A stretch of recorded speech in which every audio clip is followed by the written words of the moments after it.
Her name is Margaret Kimberly. You have seen her here before. She is the executive editor of the Black Agenda Report. Let's bring her back in. Welcome, Margaret. Hi, how are you? I'm doing great. So great to see you again. Happy New Year. Happy New Year to you. Good to be back. So, Margaret, I thought now is a good time. I've been wanting to do this for a while, but considering everything that we're seeing taking place in Iran and we just saw happen in Venezuela, I thought that now would be a good time to do a deep dive into Gaddafi and what happened to him. So, for those who may not remember, or maybe you're too young to know, I want to start with this speech here from Barack Obama. This is after the US killed Gaddafi. Listen to this here. Today, the government of Libya announced the death of Muammar Gaddafi. This marks the end of a long and painful chapter for the people of Libya, who now have the opportunity to determine their own destiny in a new and democratic Libya. For 4 decades, the Gaddafi regime ruled the Libyan people with an iron fist. Basic human rights were denied. Innocent civilians were detained, beaten, and killed. And Libya's wealth was squandered. The enormous potential of the Libyan people was held back, and terror was used as a political weapon. Today, we can definitively say that the Gaddafi regime has come to an end. The last major regime strongholds have fallen. The new government is consolidating the control over the country, and one of the world's longest-serving dictators is no more. So I think that's enough. I can only listen to it for so long. But one of the things that Barack Obama said there, and we heard this during that time as well, was that Gaddafi was killing his own people.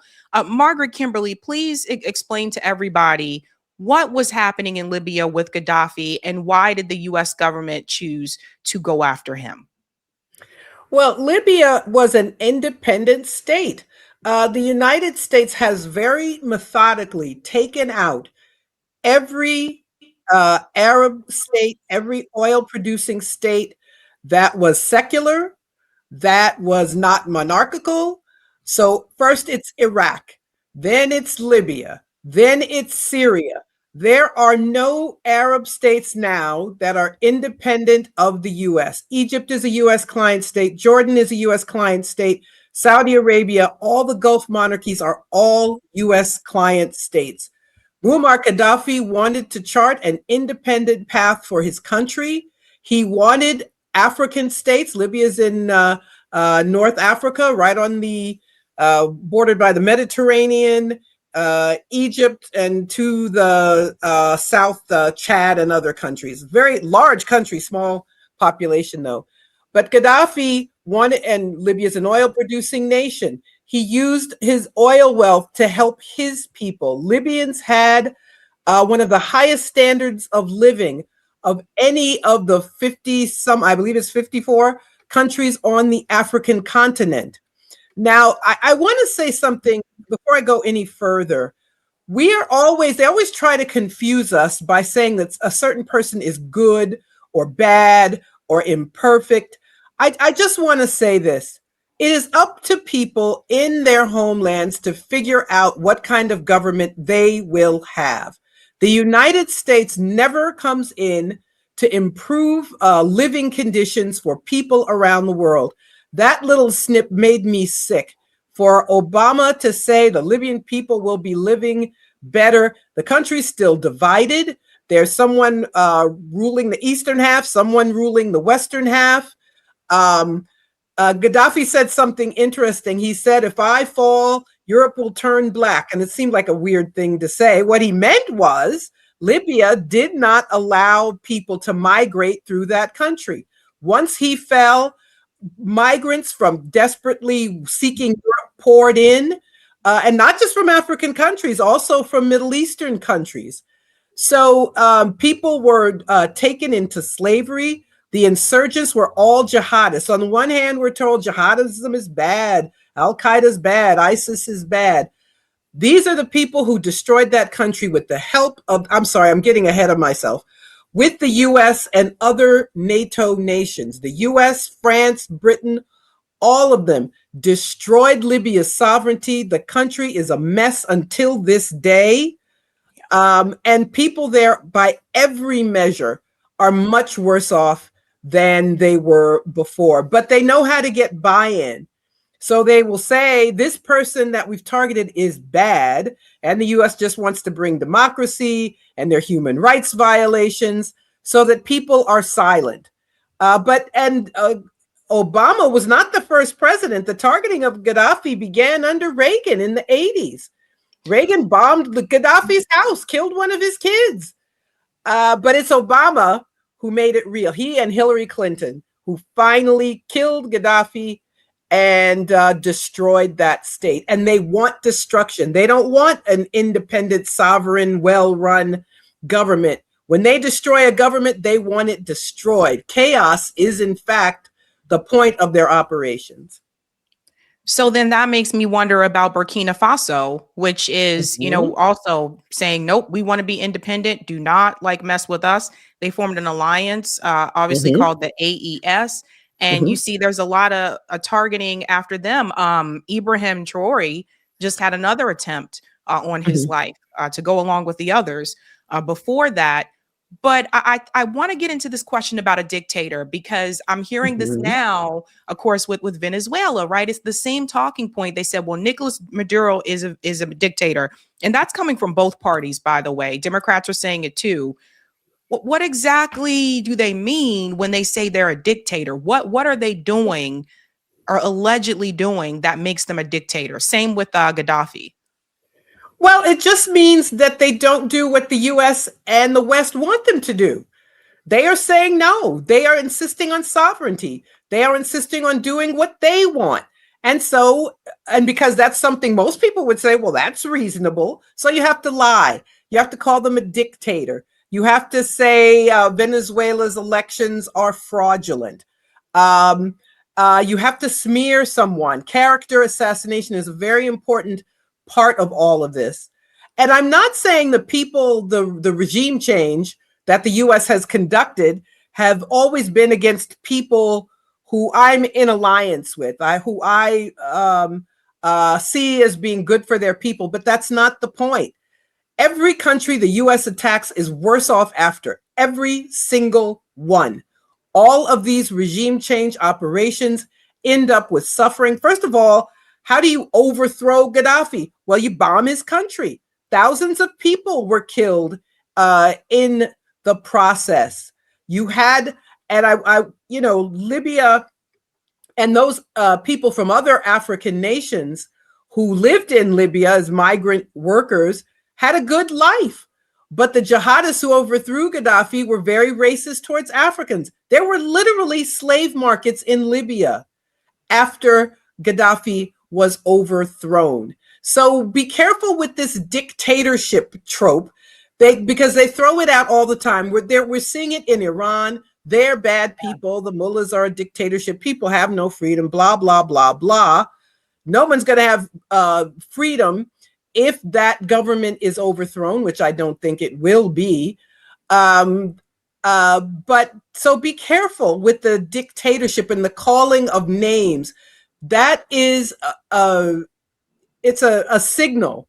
A light bulb should appear over your head when they tell you someone's horrible, an authoritarian, a dictator, whatever. It means that person won't do what the US says, whatever else may be true about them. And the US is going to, by force, they use sanctions to make people suffer. They come in, sanctions are warfare, by the way. They come in militarily, they use proxies. The US always used we were told jihadists were bad. Well, they're always the US proxies. In Afghanistan, in Libya, after Libya fell, Syria, and it took them almost 15 years to overthrow the Syrian government with these jihadists who came in from Syria and also from other countries. So I'd be very skeptical about this dictator trope. It's part of hybrid warfare. It's war propaganda. It's used to shut us up. It's used because nobody wants to say they're defending a dictatorship, right? So the answer is, I don't know who's a dictator and who isn't. The United States has no right to interfere in the affairs of other countries. That's the most important thing for everyone to know. Yeah, just to let everyone know, to Margaret's point, even the Cato Institute had called this out. They said the Obama administration wrecked Libya for a generation. And I don't think, a lot of people even know, at that time, there was a lot of talk about Libya. But one of the things that I noticed too was that if you say it enough, people will believe it, right? So if the president says that Gaddafi is a dictator and he's killing his own people, and he says it over and over, more people are willing to believe it, right? So, but at the end of the day, I think what's important to note is that we should not be over there. That's their country, for their people. By the way, for people who are not aware, Obama met Gaddafi, shook his hand and everything. Yes. Of course he did. They all did, but then they decided they could get him. And so that was the end of him. And I just want to say something about that repetition, that war propaganda. We're seeing it now with Venezuela. Maduro is a narco-terrorist. He's a dictator. The election was fraudulent. This nice lady with the Nobel Peace Prize, she should be the president. Her side really won. And you just say it over and over again. And unless people, and that's the importance of independent media like yours, like Black Agenda Report, where you get a different narrative. Because corporate media, all they do is repeat the state narrative. So the Washington Post says, oh, it's a good thing they kidnapped Maduro, as an example.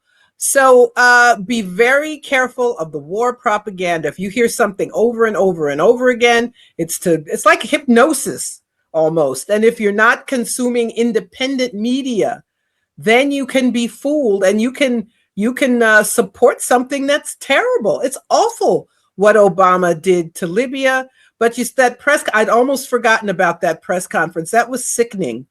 For the U.S. had to have committed a war of aggression against Libya, to have destroyed that country, to have subjected its people to human rights, all the things they accused Gaddafi of doing, the Obama administration did by destroying that. I wanted to add something very quickly.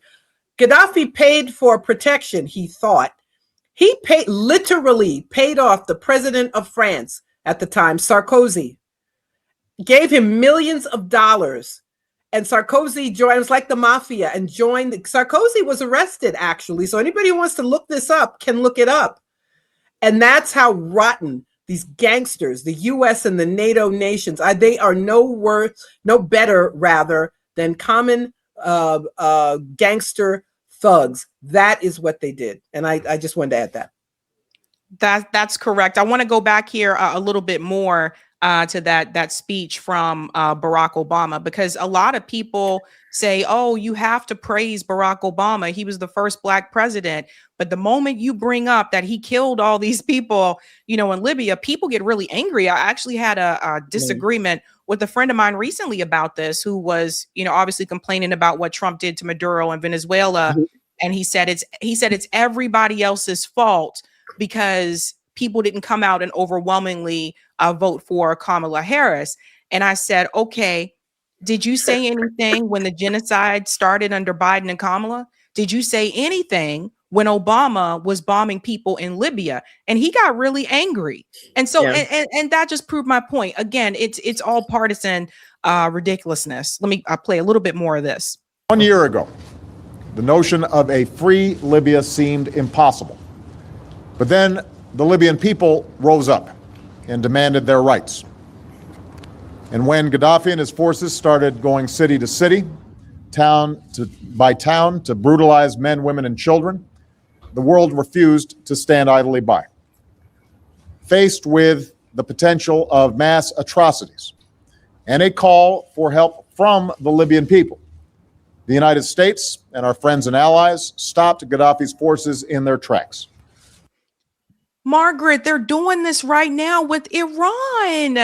This is what I'm saying. So when he said the people in Libya decided to rise up, did the people in Libya rise up, or did the U.S. government implement like this color revolution and they plant these types of activities in these countries, and that's what rose up. Well, there's a combination of things. There were protests in Libya, but this is where we have to be careful, just as there were legitimate protests in Iran. But these are opportunities. The US sees these as opportunities for regime change. So people have complaints about Gaddafi. They didn't want their country dismembered. They didn't want to be bombed. They didn't want slave markets. They didn't want migrants from all over the region using their country as a transit point. But that's what they got. That is not what they wanted.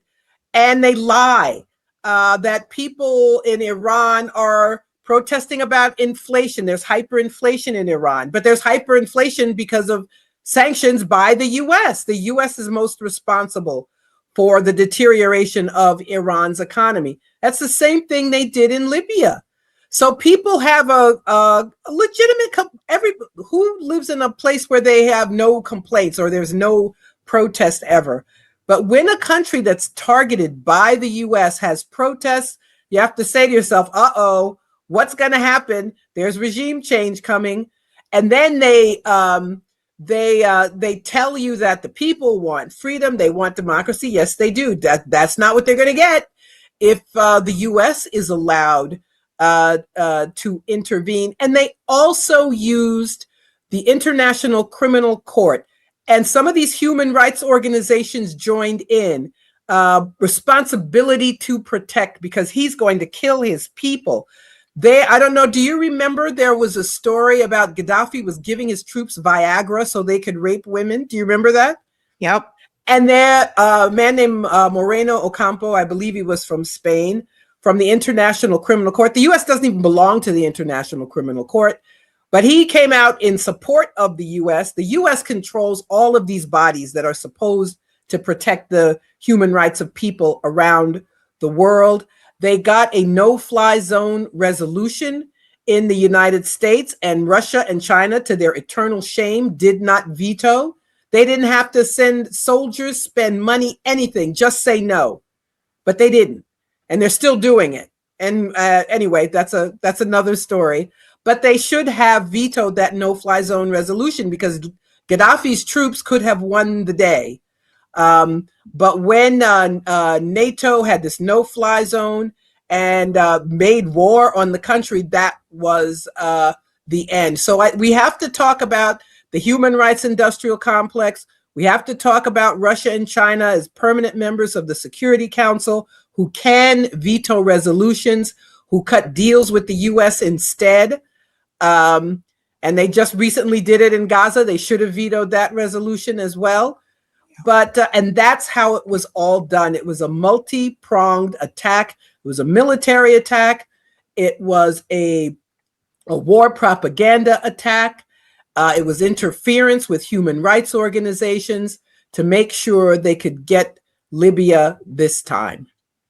I'm trying to warn people about this right now with Iran. You know, people are cheering it on, and they're saying, yeah, the regime is terrible and we want regime change. And I'm like, okay, but the US and Israel, because it's both of them together, should not have their hands in your politics, should not have their hands on your government, your people. And you would think, Margaret, people would learn from just with Syria. Just what just happened in Syria, you think people would learn. Remember when they came after to topple Assad, this was at the very end of the Biden administration. And people like you and me were warning people, this is not going to be good for the people in Syria. And even some of the progressive voices were cheering this on. And we're like, why are you guys cheering on regime change? And now you see what's happening in Syria. There, for all the talk about Christians being killed in Nigeria, there are Christians right now being killed in Syria. It is a mess. Syria is a mess right now. And I don't know what people expect to come of Iran either. There was just an Israeli from the Knesset that just spoke on Channel 14 News and said, after the U.S. overthrows the regime in Iran, we will come in and kill all the people. And I'm just like, why are people not waking up to this at this point? Why are people calling for this? I don't understand it either. I think the problem is liberalism. It's important to be anti-imperialist. It's not enough to say you want peace. It's not enough to say that you're anti-war. You have to actually be anti-imperialist. And it's that point of view, it's that kind of thought that keeps you from being fooled. I also think there's another problem, and that's American exceptionalism. People who believe the US is good, that's what they want to believe. So when they're told, well, this guy over there is bad and we're going to take him out, they already have that in their heads, that whatever they're told is going to be true.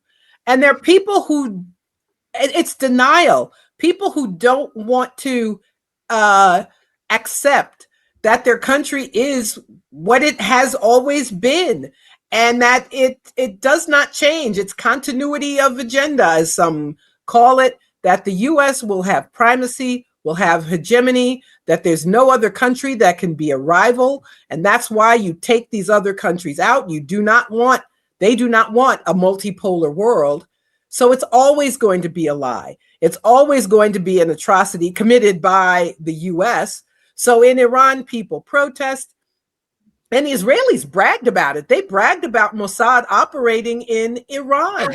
And then they have some alleged Iranian rights group, which is located in Northern Virginia, that says 500 people have been killed. Have 500 people been killed? Do you know people were killed by the rioters who were paid by Israel and the US? So we're told people were killed, and they were killed by the Iranian state, not that they were killed by proxies of Iran and the US. And I think it's important for people to understand the concept of sovereignty. The United States doesn't have the right to run the world. But there are people who deep down believe that, even if they didn't vote for Trump, even if they have some issue with the United States, and it's always bipartisan. It's always bipartisan. So it's a Democratic president who takes out Libya. It's a Republican trying to take out Venezuela. They will fail. The Venezuelan state is intact. The people support their government. It is not going to be what they think it's going to be. And that is a bright spot. Another thing I wanted to show you as well. This is also really interesting, and I feel like this isn't talked about enough. Something else that Gaddafi tried to do, and this was under Bill Clinton. 30 years ago, Clinton's administration blocked $1 billion in federal aid to Black Americans. Now, again, this was all Gaddafi's thing here that he wanted to do. And make this a little bit bigger because the text is very small. Gaddafi, the controversial Libyan leader, made an extraordinary offer, $1 billion gift to Louis Farrakhan's Nation of Islam. The money was intended to advance the cause of Black Americans at a time when the country was grappling with deeply entrenched racial inequalities. For Farrakhan, whose relationship with both the U.S. government and mainstream African-American leaders had long been contentious, this was an opportunity to change the tide and power structure in America so much more than the financial boom it painted out to be. But for the Clinton administration, it was a political nightmare. If he allowed the acceptance of the gift, it would be seen as compromising with an enemy of the state. But if he denied the gift to Farrakhan on the grounds of politics, it would be seen by Black Americans as a denial of the American dream. The response came swiftly, and the Treasury Department blocked both the $1 billion gift and a separate $250,000 humanitarian award from Gaddafi, marking the beginning of a complex and nuanced controversy that would spark a fiery debate. So this piece right here, again, I think that's important. Again, also, Louis Farrakhan was smeared. You probably remember this, Margaret Kimberly. Back then, remember, Louis Farrakhan was smeared as anti-Semitic. And so you just put all these things together, but this is something that Gaddafi tried to do. So for Black people in the United States, if you didn't know about this, now you do know, and you see how the Clintons said, no, this is not going to happen. And I just feel like more people are finding out about it now, but it just, again, like it's so obvious, because imagine if Gaddafi said, I want to give $1 billion to Jewish institutions in the United States. Do you think this would have gotten blocked? No. No, and why doesn't Louis Farrakhan or anybody have the right to accept money from another country? But it was Gaddafi. So and this is how sanctions work. The Treasury Department comes in and just says, you can't have that money, or you can't do business there, or even tells another country, Libya was under sanctions, and cuts them off from the world financial system, so that countries can't buy food, can't buy medicine, can't buy equipment they need to maintain their infrastructure. Sanctions are war by other means. Sanctions kill. I was in Venezuela a few years ago and visited a hospital, and a physician told our group about the way that sanctions impact their ability to provide care. It was a children's hospital. So I knew this, but it was very important to see and hear it for myself. And so that's what they do. They soften a country up. They did it with Syria, these horrible sanctions, and they left these jihadists in place, and said, we'll freeze it. We'll have this ceasefire arrangement. And then they called them into action. And the next thing you knew, Assad was gone. And the jihadist, who used to be someone who had a U.S. bounty on his head, is now welcomed and acknowledged as a president by the U.S. and European nations, the gangster states of the world. That is crazy. It's just crazy. And so Obama said in that speech that the people of Libya will be free. And what they actually got was slavery in Libya. Yes, they're less free than they have ever been. Gaddafi came to power in the military, was a military colonel, came to power in a coup in the late 69, I believe it was.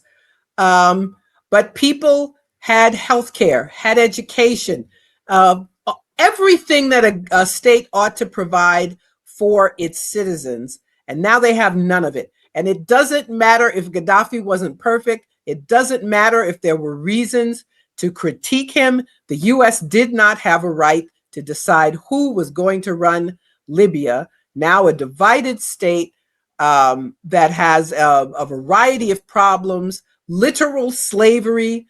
These jihadists, they attacked the African communities in Libya. It was a genocide.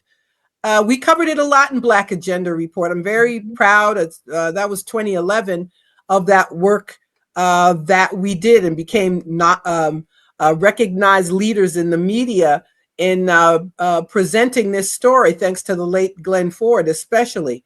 So I just want people, don't fall back asleep. Don't believe Maduro's a dictator, or the Iranian mullahs are dictators, or they eat babies, or whatever it is you're told about them. Think for yourself. Realize that the state is lying to you, and they're friends, and that's what they are. They are opinion shapers just as much as the government. The major newspapers, the TV networks, they lie to you about these things. And of course, support independent media like yours and like ours. And then you cannot be fooled or give support to atrocities.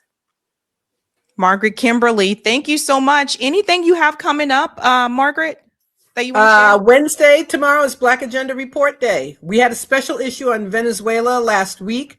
We're continuing with reporting on Venezuela and other situations in the world. So check out blackagendareport.com every week. Thank you so much, Margaret. Thank you. Good night. Bye. Hey guys, this was a Sabby clip. If you like what you saw, hit that like button and subscribe.